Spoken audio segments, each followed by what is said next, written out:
Assalamualaikum dan salam sejahtera anak-anak murid yang saya kasihi. Saya Pengetua AI kembali bersama anda dalam 2 minit motivasi murid episod 39.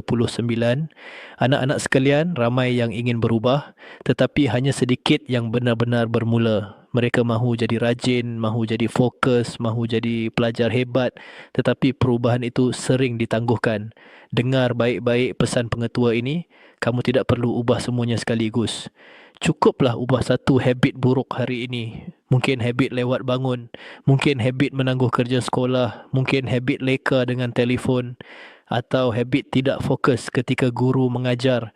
Pilih satu sahaja. Ubah perlahan-lahan tetapi konsisten.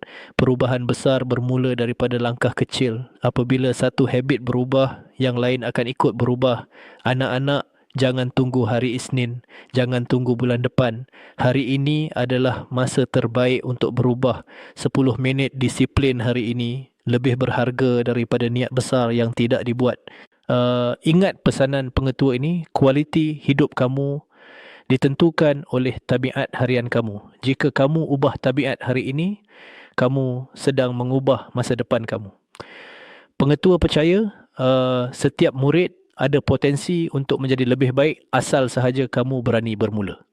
Jika video ini bermanfaat, jangan lupa subscribe channel Pengetua AI untuk lebih banyak motivasi yang membina sahsiah dan kejayaan murid.